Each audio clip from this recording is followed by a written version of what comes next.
SOAR AAPN. We are glad to join you this evening for the city's first virtual town hall meeting on inclusion. SOAR AAPN stands for Setting Objectives, Achieving Results, and is an African American parent network.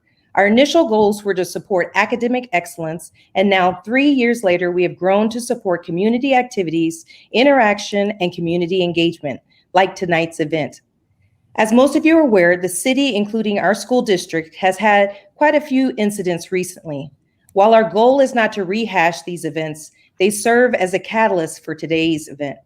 The intent of today's meeting is to promote open and honest dialogue that will foster a better community for all, one that is inclusive, transparent, welcoming, and empathetic. I attended the graduation last weekend, and it was wonderful to see the support of the graduates at the New Albany community. What I also noticed was how diverse New Albany has become. We are a community with upwards of 39% diversity. And according to a recent survey from the D&I committee at the high school, almost 49% of our students don't feel that they belong at the high school. And according to the data from the Engage New Albany survey, many minority adults in the community share this sentiment. We created this forum to support an open and honest conversation with a goal to lead to a more inclusive New Albany. We believe bringing our town officials together for a community conversation about inclusivity is the first step. So it is our hope that today's meeting, though the first, won't be the last, and that there will be many more of these types of meetings to come. Today's panelists represent the leadership from the City of New Albany, the Chamber of Commerce, the New Albany Foundation, and the New Albany School District, and will be moderated by Benjamin Reed, who is the branch manager for the New Albany branch of the Columbus Metropolitan Library. I would like to thank all of you for tuning in, and I would also like to give a big thanks to all of our participants in our town hall for joining us today. And now I would like to turn it over to Benjamin Reed, who will be moderating our program today. Thank you. Thank you, Charm. And thank you to the SOAR AAPN advocates. I appreciate this opportunity to help the New Albany community listen to one another and make the connections that can lead to a stronger, more inclusive community. My name is Benjamin Reed. I'm the branch manager of the New Albany branch of the Columbus Metropolitan Library. While working in New Albany, I've been a member of the Chamber's Leadership New Albany program, served on Engage New Albany, the strategic planning process, and now I'm a member of the IDEA Committee, one of the city's diversity and inclusion initiatives. Over the past year and a half, like many of the organizations represented tonight, the Columbus Metropolitan Library has been interrogating our place and our own role in creating a more equitable, diverse, and inclusive library system. Internally, we've assessed our employee experience, our own implicit biases, and created a racial equity steering committee to help lead this work. In our public-facing role, we're at our best when we can serve our community by promoting dialogue, sharing our resources, and encouraging deeper exploration into intellectual pursuits. In the spirit of the words etched on our main library, open to all, I was honored to be asked to help New Albany be more active in our quest for diversity, equity, and inclusivity. The author James Baldwin wrote, "Not everything that is faced can be changed, but nothing can be changed until it is faced." This is our task this evening. The town hall is a conversation and is meant to be a starting point. We already know we won't be able to answer every question that was submitted. In some cases, we have combined questions in order to share the main underlying theme. We are hopeful that this community conversation will lead to the next, and that we'll have the option of gathering in person to share our views in the future. Like you, I can imagine the benefits of being on the McCoy Center stage for this discussion instead of speaking into the void. But let's also not forget that this virtual conversation may be more accessible to people who want to be included, but may not traditionally have the ability to attend community education events. So I thank you all for joining us. We'll begin this evening with opening statements where our panelists have been asked to answer two questions. What are your organization's top 2 priority actions to improve inclusiveness, and how will those outcomes be shared with the community? Following these questions, we'll have follow-up questions directed to organizations or individuals. All of these questions were submitted by you, the participants. So up first for our opening statements, we'll have from the city, Mayor Sloane Spalding.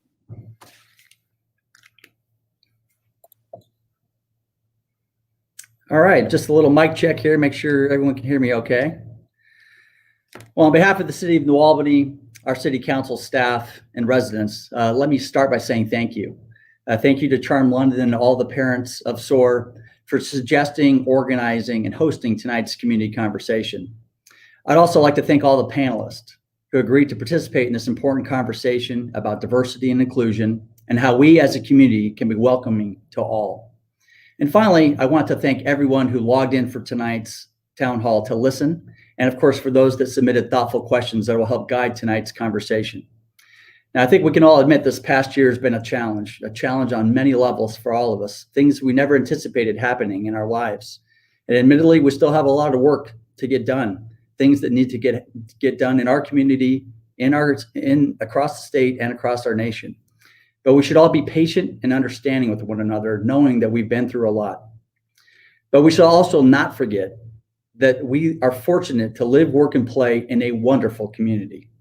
New Albany has been repeatedly ranked as one of the best suburbs in America. In fact, in 2015, we were the #1 suburb in America, according to Business Insider magazine. And those of us who call New Albany home, we understand why we've earned these accolades. We have strong schools, we have safe community, we have good civic planning, and responsive local government. We've made an enormous investment in building and maintaining strong schools. Academics are important in New Albany. Lifelong learning is important in New Albany. A safe community is what we call home. We have good, strong civic planning. And these are the foundational elements that will guide us as we move forward. As city leadership, we are committed and responsible for running our local government. And we have 3 core functions that we focus on: fiscal responsibility, purposeful economic development, and high quality municipal services. And if you've heard me give that speech before in the past, you know they're all very connected and one helps the other. And showing our community's strong commitment to civic planning and public outreach, the city just completed, not that long ago, our strategic plan update for the last 10 years, known as Engage New Albany. And I'm going to guess that a lot of people on tonight's call helped participate in that process. This multi-year effort involved an unprecedented amount of public outreach, all with the goal of gathering community input to really create a vision for our future. Who do we want to be? It was during this public outreach that our staff started to hear some inklings that members in our community, diverse members in our community, weren't always feeling engaged. They weren't always feeling welcome, and that the city could do more. And we listened to that, we heard it, and we took action. Those early indicators and a desire to make improvements led to City Council creating a committee of members to advise the city on these efforts. The formation of the IDEA Committee. Many members of the IDEA Committee are on tonight's call, and I really appreciate your contributions. The IDEA Committee is made up of a diverse group of community members, 8 members selected from the community, 8 members designated from our community partners, all with the task of informing City Council and staff on ways we can improve our outreach to all members of our community. Councilmember Brisk will certainly have more to say about the IDEA Committee during her introduction. But let me just say that the city couldn't be more pleased with the effort and the action steps that have already taken place. Again, thank you everyone for the opportunity to discuss these important issues here tonight. And I look forward to doing this again, just as Benjamin mentioned, face to face, maybe at the McCoy Center later this year, where we can continue this conversation together. Thank you. Thank you, Mayor Spalding. We will hear next from Council Member and IDEA Committee Representative Marlene Brisk. Thank you. As our mayor has said, one of the most important initiatives, the most important initiative in my mind that the city of New Albany began this year was the Inclusion, Diversity, Equity Action Committee. And this committee has a mission statement that we've worked very hard at putting together. And the statement is this: the IDEA Committee, with the input of New Albany residents, will develop a set of recommendations for our city with the goal of creating a more welcoming and inclusive community. We wish to encourage a diverse citizenship and to inspire participation by including everyone in community activities and leadership roles within New Albany. So for us, that mission statement is an internal look and it's an external look. It is, what are the people within our community feeling and how do we make them feel more included? And it is, how do we communicate to the outside world that we care? That was really the two prongs of that statement. The committee was formed, as our mayor said, and I believe Benjamin, you indicated, because of the Engage New Albany survey, where we started hearing that people were not all feeling as included as they like to be or as they ought to be. Personally, I'm a first-generation American, so I thought I was really tuned into those kinds of issues, and I was very surprised to see this happen. In the past, as City Council, we've made efforts to open up application processes for all our boards, all our committees. If there was an opening, a vacate on our City Council, to the entire public. We've always tried to be as inclusive as we could be, is from what we knew and thought at that time. I've learned a lot this year through the IDEA Committee, and I've learned that we were a bit naive about that, and that there are a lot of ways we could improve. The good news is that our leadership, our City Council and our other leadership, we've learned that you don't know what you don't know, and you need to learn it. And people have been very, very open to the learning process. How do we improve? Well, we went out into the community and we put together a group of residents. We tried to reach out to people that are not normally involved in the city and put together as much of a diverse group of backgrounds and beliefs that we could. And we paired them up with representatives from many of our different city organizations so that we had a conversation between leadership and people that don't feel as included as they would like to.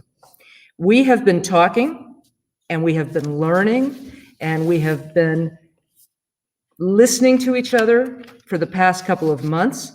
Our ultimate goal is to wrap up this committee at the end of the year with a series of recommendations to present to City Council to help us figure out how to be better at inclusiveness and at diversity.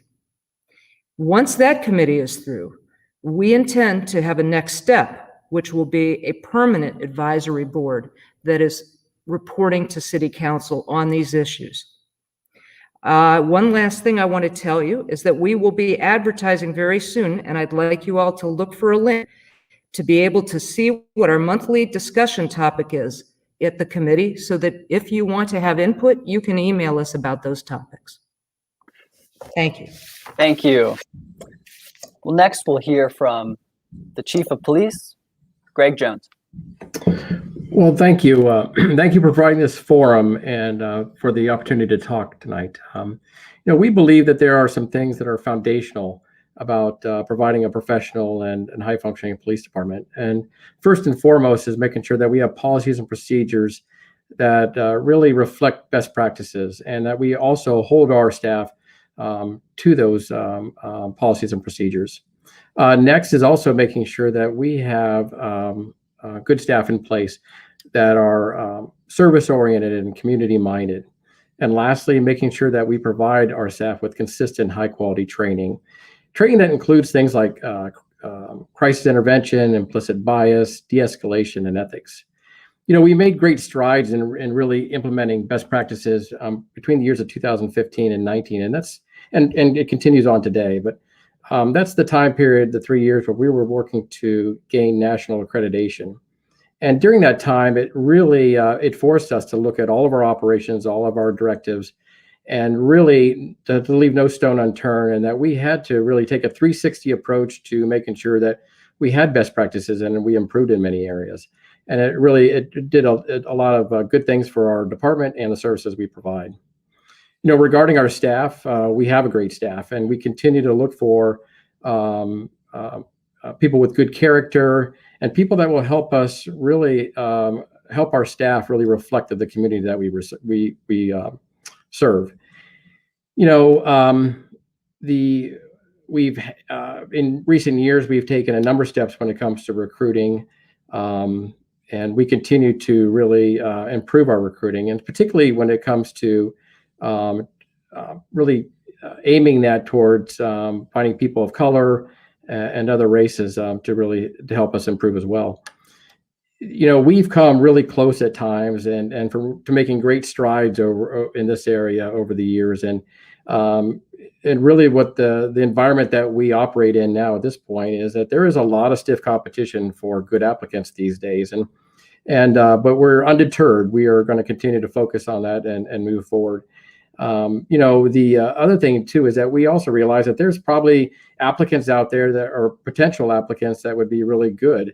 But we realize that maybe at this point, law enforcement may not be the most attractive career path. For those reasons, we need the community's help. We really need, if you're out there and you know people that would really be good police officers, really be good 911 dispatchers, please reach out to us, put us in contact with them, and it really helps us maximize our recruiting efforts. Regarding training, we're fortunate that the city has really adopted a lifelong learning approach, and that's really evident in the resources that the department has had to its disposal to making sure that our staff, our officers, dispatchers, and other staff are provided consistent and current high-quality training. Thank you, Chief. We'll continue the conversation here. Thank you, Chief. For New Albany Plain Schools, we'll hear from our board president, Mr. John McClellan. Good evening, everyone, and thank you for the opportunity to be here this evening. Thanks for everyone who helped put this together and everyone watching. Just real quickly, I do want to acknowledge the other members of our Board of Education, Mr. Mike Bush, Mr. Phil Darrow, Debbie Kalinowski, who's here with us tonight. She's our vice president. She's also our board liaison to our parent-teacher organizations and the DEI committees that are at our school. And also Mr. Paul Newmoff. He is our board liaison to the city of New Albany, and he's also a member of the IDEA committee. And so we appreciate the work that Paul's doing with the city as we continue to try to work together to be a more inclusive community. Our Board of Education is committed to our statement of purpose. And if you've ever seen a board meeting or spent much time talking with us, you know what this is. But our purpose is to create a culture of accountability that achieves the best academic and developmental outcomes for each student. That's each student. And so to this end, we're working every day, both in the district and in every one of our buildings, to create a culture where every student feels they belong. As a school district, we strive every day to nurture every one of our students, give them the tools and resources that we can give them to help them achieve their fullest potential. And beyond that, we're also striving to create a kind, welcoming, and inclusive community that exemplifies the culture and behaviors that we expect out of our students, not only in the classroom, but outside of school. But ladies and gentlemen, we only have these kids on campus for six and a half hours a day, and we are not their parents. So we look to the broader New Albany community to be accountable partners in this effort. Every year, the board establishes several continuous improvement goals. One of those goals this past year was to implement age-appropriate programs, including the R Factor and DEI initiatives. And those DEI initiatives were creating building and district committees, staff professional development, external partnerships, all with the idea to enhance our school and our district climate, culture, and well-being. We sought committees composed of parents, teachers, staff, administrators, and students where it was appropriate based on the building level to engage in a dialogue and start to identify opportunities to strengthen our school culture. In those committees, we openly discussed what's working, what's not, and how to improve to better meet the needs of our students.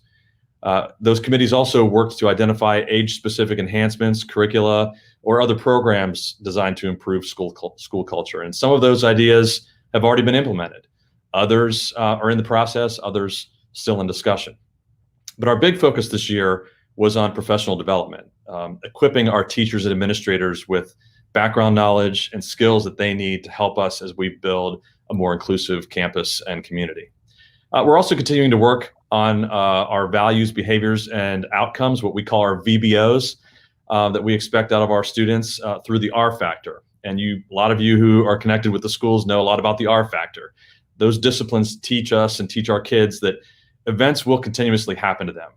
And it's how you respond that will determine whether it's a positive or a negative outcome that's produced. And so by practicing those disciplines of the R factor, students can own their own behavior, as we like to say, that own the 20 square feet around them, and positively impact not only themselves, but the people around them. Thank you, John. We're working every day. We'll get into some of these conversations as we continue. And to very simply treat others the way that they wish to be treated. I know seems like a simple, old-fashioned way of saying it, but that really is something that we strive to do. And I think that everyone in the community probably would agree. Treat people the way you want to be treated. Superintendent Sawyer says at just about every one of our board meetings, we are stronger together. And that's so true. We have seen that in action as we've responded to the events, whether it's the pandemic or other things that have happened in our campus or community this year. But stronger together, frankly, doesn't always mean complete agreement. We have more than 10,000 parents and 5,000 students in our school district. So there's diversity of thought and opinions, and it happens every day on our campus. As a board and administration, we actually experience it pretty regularly too. We hear from parents their opinions and feedback, whether it's in person or via email or phone or on social media. That's okay, because we are a diverse community, as was mentioned earlier.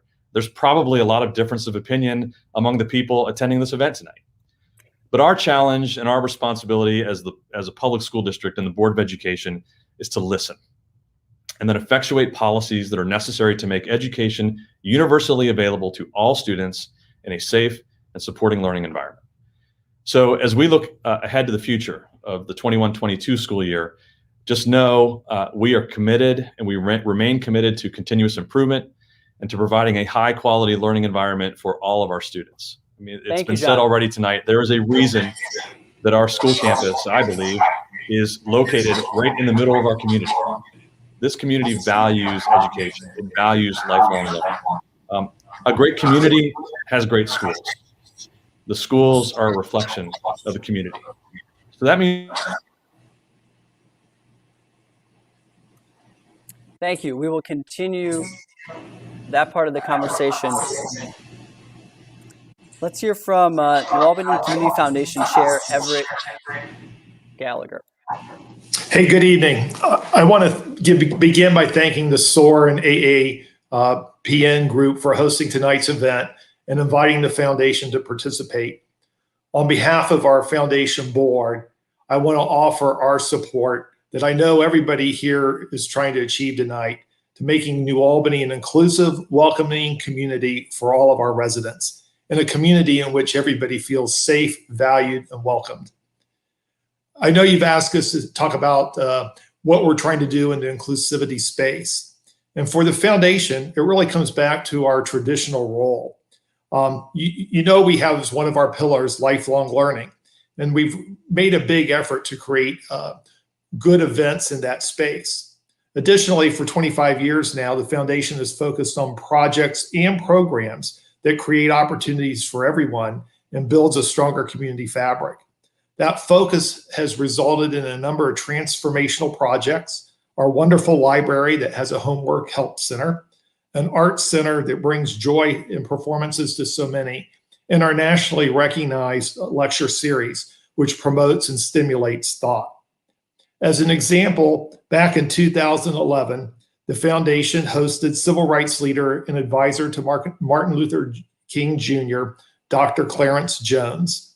He spent the day in New Albany meeting with students, teaching staff, and residents, sharing firsthand insights into the civil rights movement. Then in 2012, the foundation used the platform of our lecture series to engage the community in discussions about race, equality, and inclusion. We hosted NPR's Michelle Norris, who had just launched the Race Card Project. She interacted with students and residents during that visit. And through the years, we've hosted a lot of thought leaders, including Wendy Wasserstein, Condoleezza Rice, Anna Navarro, Colin Powell, Nikki Haley, Fareed Zakari, Sanjay Gupta, and Valerie Jarrett. After the death of George Floyd and his protests spread around the world, we launched our Conversations on Social Justice series, which is part of our lecture series, with speakers such as Eddie Glaude Jr., Ibram Kendi, and New Albany's own Michelle Alexander, excuse me. Our goal always remains the same: to promote lifelong learning, greater understanding, and community dialogue. And this fall, please announce we'll be bringing Isabel Wilkerson, a Nobel or Pulitzer Prize winning author, to talk about her journey out there. Similarly, in 2022, we have Abby Wambach coming, who has a great message on equality and inclusion. So I want to also thank the Foundation Social Justice Advisory Group that's helping to guide us in this space. And I know many of them are participating tonight. So thank you.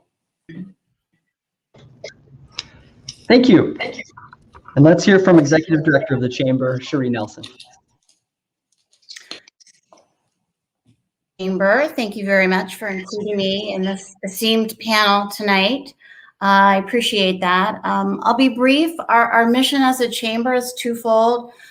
One is you would expect from a traditional chamber, as far as advocating for a healthy and growing business environment for our members, for all the businesses in New Albany and the New Albany area. And the other one is that of a welcome center. Often we're the first people to welcome a new company or a new resident to New Albany. So it's part of our DNA, we think, to be inclusive. But I do agree with Councilwoman Briss said earlier about you don't know what you don't know. So it hurts me to think not all people are feeling included. So communication is important. Learning is important. It's been quite a year for businesses.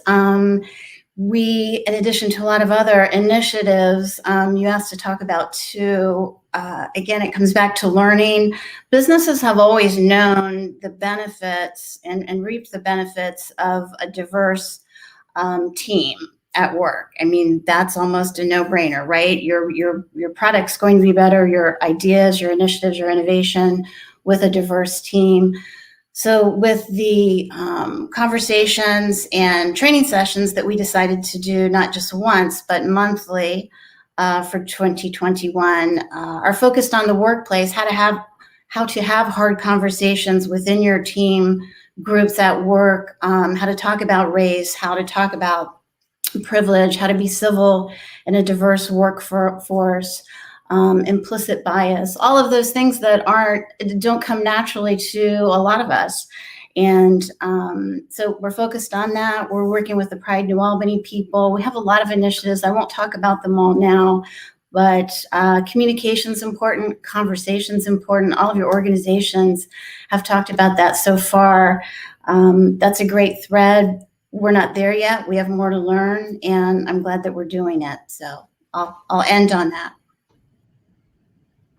Thank you all. I know we want to jump right into our participant questions. We'll start with a broad question for everyone, and I'll call on the same order that we just spoke, but one person per organization. This question is, how do each of you define inclusivity? And we'll keep this answer short as a way to level set the rest of our responses.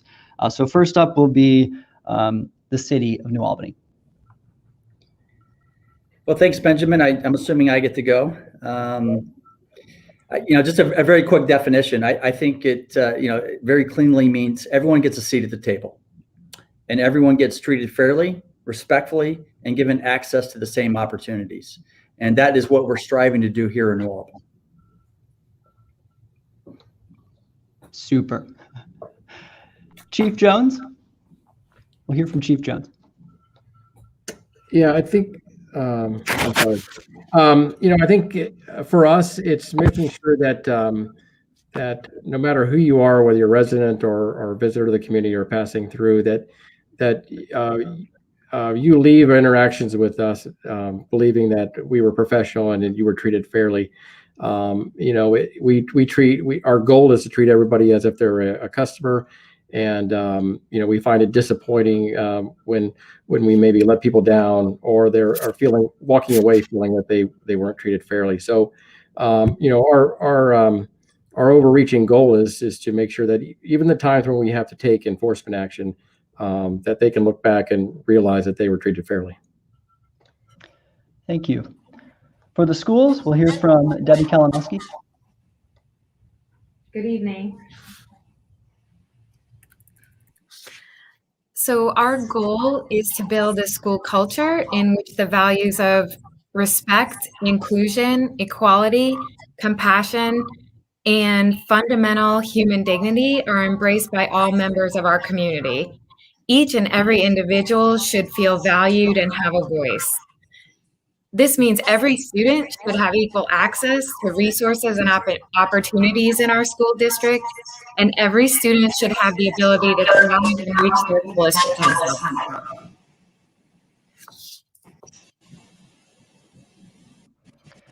Thank you. And from the Community Foundation, Chair Everett Gallagher. Sure. A community where all feel welcome, are safe, and are valued. And from our chamber, Cherie, thank you.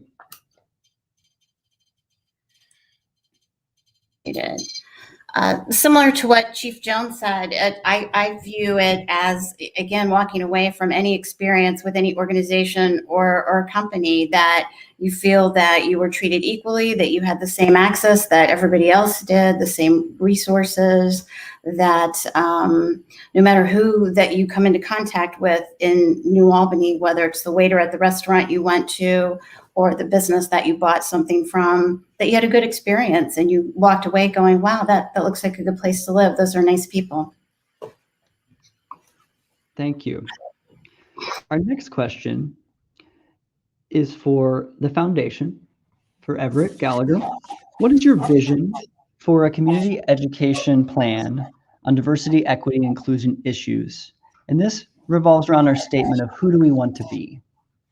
Sure, absolutely. Lifelong learning is incredibly important, and it's one of our foundation 4 pillars, along with the arts and education, health and wellness, and sustainable and historic preservation. And we think with our lecture series, dealing with the important issues of our time, we help bring the community together and promote learning and understanding. We want to be known as a community who works together for the common good.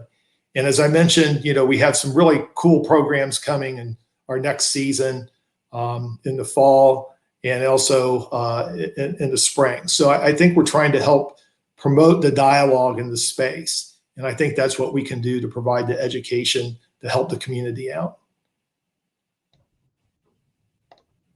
Sounds exciting. Our next question is for the city and for Mayor Sloane Spalding. What intentional efforts are made to ensure that minority groups in New Albany have a seat at the table?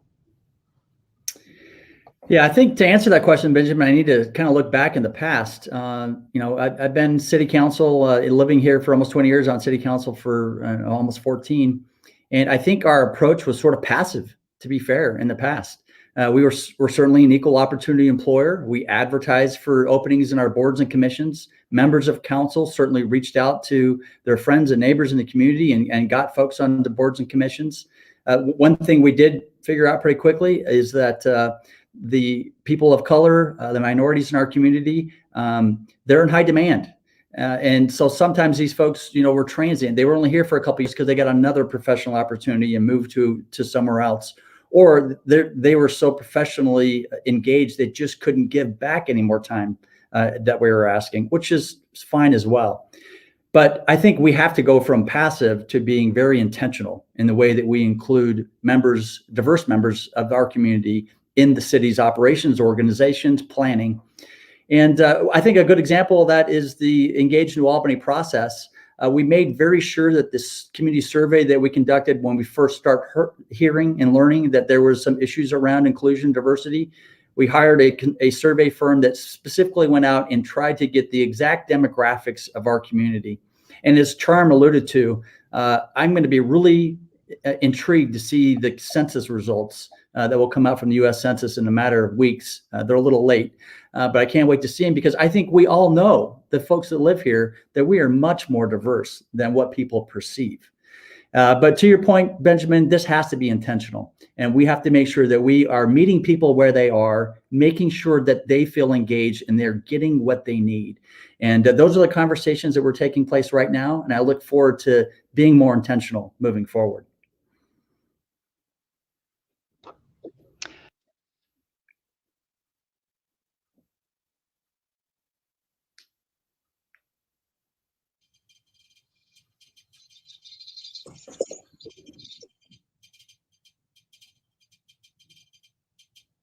Diverse cultures such as Latino, AAPI, African American, or Jewish cultures into the school.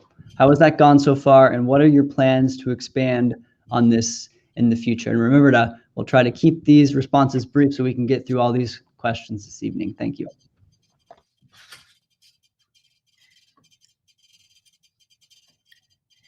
Benjamin, I think you have me unmuted and not Michael.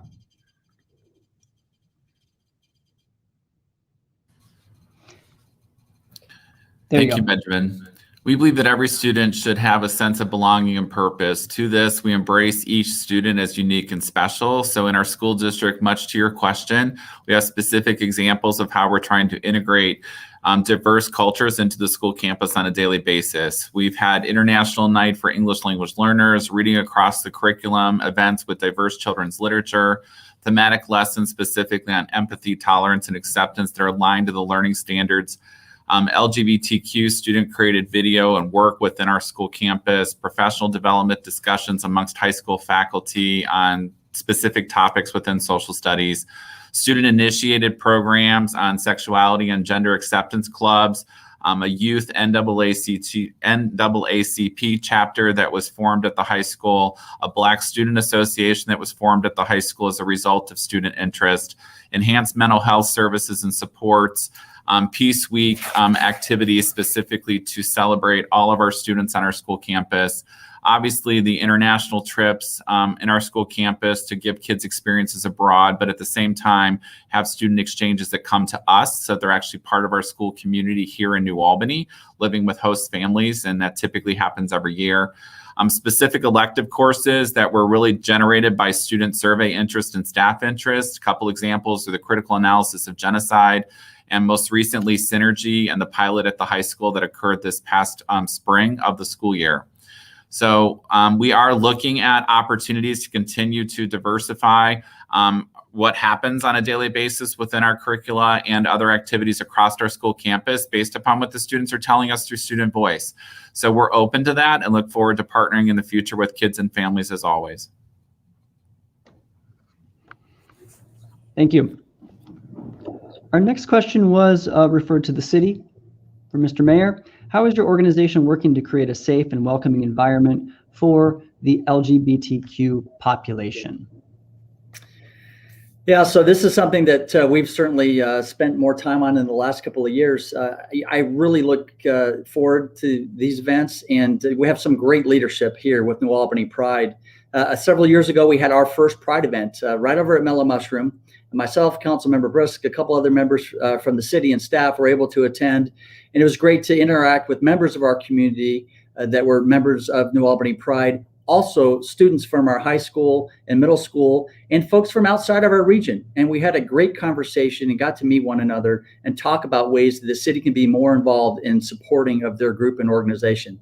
And of course, this year was the first time the city of New Albany issued a Pride proclamation recognizing Pride Month.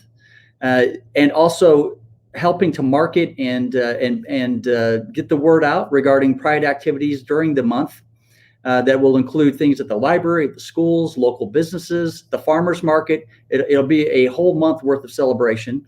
We also put up 2 banners in conjunction with New Albany Pride right on Market Street across from Starbucks to recognize Pride Month. And, you know, I would be remiss if I didn't mention the number of employers that we have here in New Albany that are well known for their support of LGBTQ efforts, including Abercrombie and Fitch and AEP, who just a couple of weeks ago were recognized by the Human Rights Campaign as one of the best employers in all of North America in supporting these efforts. So Everett and everyone at Abercrombie & Fitch, thank you for your efforts. Our next question is on recruitment for the schools, and this one is for Debbie Kalinowski. What is your organization doing to diversify its employees, leaders, teachers, administration, or board? And what is your recruitment strategy? Thank you for this question. Let me just start by saying that we know that we can only become the best version of ourselves if our community and leadership truly reflect all segments of our society. So we believe it's important for our students to have diverse role models and leaders who they're able to identify with. We are constantly looking for new ways to develop and enhance our recruitment strategy so that we're able to meet these goals. And our strategy includes, for all employee categories, we work to hire early for vacancies whenever that's possible, because we know that if we hire in March or April versus June or July, that will provide the greatest candidate pool. We are actively contacting our network of colleagues, colleges, and universities when our diversity of candidates is not present in the applicant pool. We attend targeted recruitment and job fairs in addition to traditional job fairs in order to reach a more diverse candidate pool. In terms of our hiring managers at the school, we're conducting implicit bias training for our staff, as well as additional modules for how implicit bias might impact our hiring decisions to raise awareness around that. We are also providing tuition reimbursement for classified staff so that if they're pursuing degrees in education, they're able to get a grant that helps us to diversify our staff. Related to the Board of Education, that's a little bit different. As you probably all are familiar, these are elected positions. So the Board of Education members are only appointed by a majority of vote. And the current Board of Education members, if an elected Board of Education member resigns his or her seat prior to the expiration of our term, one is appointed and then will need to run again to keep their seat. So that is more a community-based decision. Thank you. It's a good reminder about these positions and folks who are represented here who were elected and who ran for their positions. Thanks for that reminder. Our next question is directed to the city for Councilwoman Marlene Brisk. And a great question about an often overlooked community in these discussions. So we wanted to ask this: as our community works to become more inclusive, how do people with disabilities have opportunities to represent their unique needs to ensure equal access? So Benjamin, this is one that's a little bit near to my heart. I grew up with an older sister that cannot see. And I can tell you that when we were growing up, I used to take her to the movies, and we would try to sit away from other people so that I could describe to her the scenes in the movies. Today, she can go to most theaters and borrow a special headset and have a professional tell her what's going on in the scenes in the movies. We used to go to restaurants and I'd have to read her the entire menu if she wanted to know what to order. Today, most restaurants we go to have Braille menus. Accommodations like wheelchair ramps in buildings, on the streets, are just normal, everyday parts of our lives now. We don't even see it, and that is a really good thing. But I think that what we are beginning to learn and beginning to acknowledge as a society as we talk about inclusion is that inclusion for people with disabilities means accessibility must be more than just physical structures. Just as what our mayor said earlier, passive inclusion is not enough. We have to have active inclusion. We have to figure out ways that we reach out to segments of our society. I'm proud of some of the things New Albany has been doing. many things that most of us wouldn't even realize. Our city website is usable by the sightless. Our parks and playgrounds are all being designed with special accommodations. We have a group of volunteers in this town that got together with it and created a miracle field where we're going to have now baseball for kids with disabilities, and our city was asked to, and we did in fact donate the land for that project. We've had discussions now about our remote meetings and what we've learned about people. I think Benjamin made the point earlier, what we've learned about people being able to access our meetings without having to come here and making it easier for them. So we've touched on these ideas in the IDEA Committee, and we hope to take that further. And I'm expecting that we'll continue that dialogue in the near future with families and people that are affected by these benefits. Thank you. Next question is for the schools. And I believe Board President we have on for this question. We heard multiple questions on the concept of critical race theory and the New York Times 1619 project. Can the school address how these ideas are or are not a part of current or future curriculum? Sure, thank you. Yeah, this is I don't want to dodge the question here, but there's currently a debate in the state legislature and the State Board of Education about this topic. So really, until we know the outcome of those discussions and any actions that are taken by our state officials, there aren't any plans at this point to integrate CRT or 1619 into the curriculum. But I will say, while we're not talking about it being embedded in the curriculum, from time to time, just knowing from the 2 high school students that I have at home, students, parents, community members have asked specific questions about this topic, what they've heard or read. It has been discussed in classrooms. I even spoke with a teacher at the end of year breakfast here that they had on Wednesday before all the teachers went home for the summer. And there was some discussion there. There were some history teachers I was talking with, and they were talking about how clearly some of these topics are discussed in world history and American history and in other classes. So it's not embedded currently in the curriculum. It's something that we are kind of in a wait and see mode with what the state legislature may decide. That's the best answer I can give you right now. Thank you.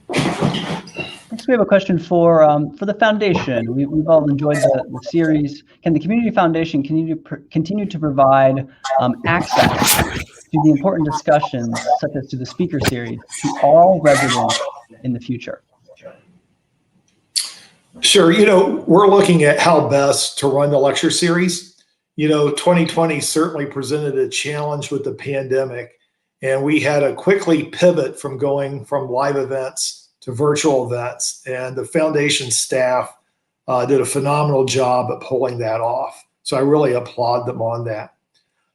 Because of the uncertainty on the pandemic and the lead time you have to do for speakers, the fall we're going to stick with virtual.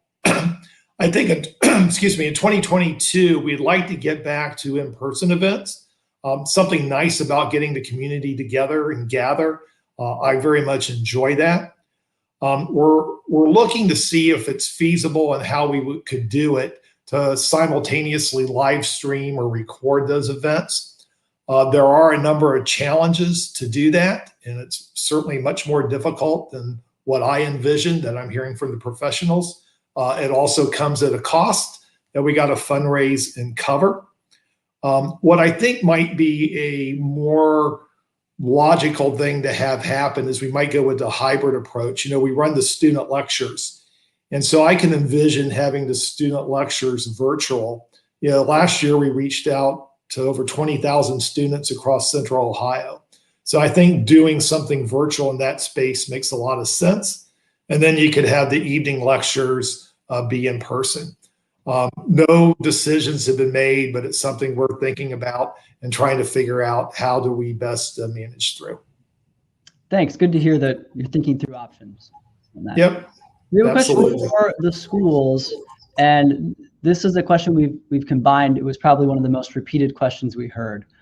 We heard many questions about transparency and communication. How can your organization work to improve your communication with the whole New Albany community? This one's me, right? Just want to make sure that I wasn't muted. Good question, and we really appreciate it. There's always ways for us to improve. I will tell you right now, our school district uses a lot of different forms of communication: voice calls, emails, texts, social media, newspaper columns. We have a Blackboard platform, the Safe School Helpline, Gaggle, Newswire. We have our Board of Education meetings and minutes as means of communication to our families. And of course, our board meetings are posted. Those dates for our regular and work sessions are posted at the beginning of each year. Look, we have a goal of providing accurate, timely, detailed information as much as permissible by law. We also recognize, though, that people are inundated with information. They get. I mean, it's the number of times that you are hit with a message every day is incredible. So we understand that there are ways to improve how we communicate, ways to better get in front of our parents and community members. So we're going to continue to listen to parents and ask them and understand more about the types of communications that they prefer. We're also aware there are times when parents and community members may want more detailed information than frankly we're able to give, something that may occur on school campus, a specific incident. So we have to be thoughtful and careful about providing as much information as possible without violating any student privacy rights, which are required by law. So I appreciate the question. We hear it, we understand. We know that there have been some, because of some special meetings over the last couple of weeks, that people have had a lot of questions about the way that the district communicates. And so it's one of those things where we are going to continue to strive to be better.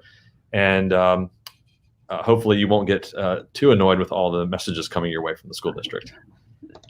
Thanks for your response on that. An important question directed to the police department. What measures, including hiring and training methods, are being pursued regarding strengthening the ties between the New Albany Police Department and the residents, especially people of color? Is anti-bias or other training provided to our law enforcement officers to prevent the negative situations that we've seen in other parts of the country?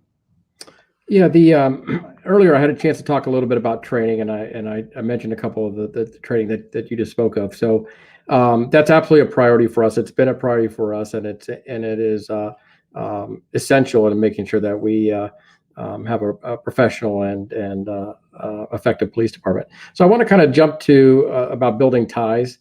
I think for us, the last year and a half, a lot of it's about perspective. I was in a meeting and we were discussing how law enforcement, with a profession that's over 800,000 officers across the United States, and a little bit of our frustration with being grouped in with some bad actors that we've seen in videos across the United States. And we really we're kind of talking about how it's really frustrating because we know who we are, we know what our agencies are about, and we know that we're doing good things. And to have people that either give us the cold shoulder or approach us confrontationally because they're making certain assumptions about police based on a fraction of the profession who are bad actors, we kind of came to realize that it's certainly not an equivalent, but we're getting a little bit of a taste of what it's like to be prejudged and really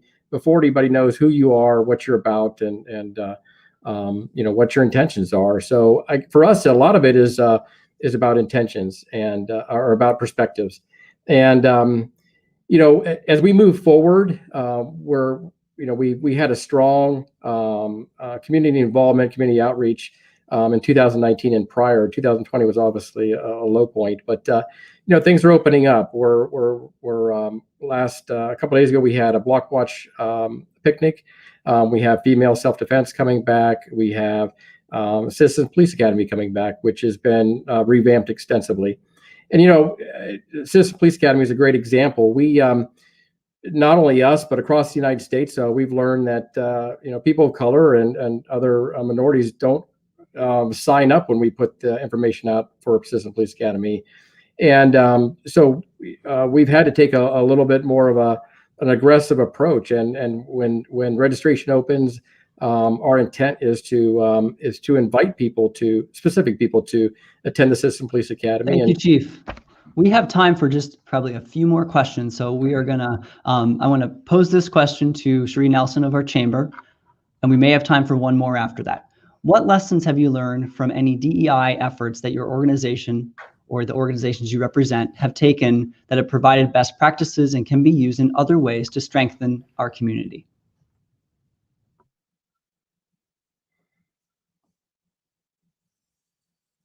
But go ahead and unmute there. Thanks. Good question. Thank you, Benjamin. So what have we learned? Not surprisingly, we've learned that people care, that companies care about this topic, about diversity and inclusion. As far as best practices go, and a couple of you have mentioned it too, being proactive, not whether you're filling positions in your office, in your board, in your factory. Sometimes you have to, again, reach out and tap someone on the back. Don't wait for things just to magically happen. A lot of these are basic business practices, but it's back to basics, back to business, and a lot of things that we're talking about. Thank you. Okay, so just a little bit of time left. We knew that we would not get to every question. This is more reason that we'll need to continue this conversation and do this again. I'm going to skip to a question that came in for the city, for the mayor, and a tough question, but what makes it difficult to create a more inclusive environment in New Albany, and what are the challenges that we face? Yeah, I mean, it's been a challenging year for all of us. I think we've all learned a lot about ourselves, and it was a time of reflection, a time of education, a time to think about what's important in our life and who we want to be. But us increasing the level of inclusion in our community, yeah, it's going to be hard. Members of the IDEA committee know it's going to be something we're going to have to work on, but it is not an insurmountable challenge. It's something we're going to accomplish. And so it's about purpose, it's about progress, and it's about patience. So the purpose is, again, we will make every effort to ensure that we are a welcoming community. That is who we are.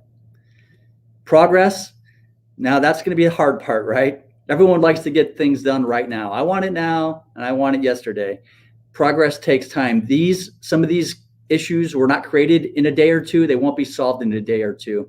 But I want everyone to hold us accountable that we are making progress. So I'm going to ask for a little bit of patience as well. Be patient that we're going to get to the finish line. It's not always how fast you drive there, but it's making sure that you know where you're going.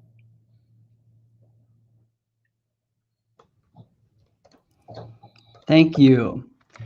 Thank you again to our panelists. We know the time flew by. Thank you to our participating organizations and those who helped us promote this event, and for the community for joining us this evening for this conversation. And once again, thank you to all the members of the SOAR AAPN for spearheading this event. On to you, Charm.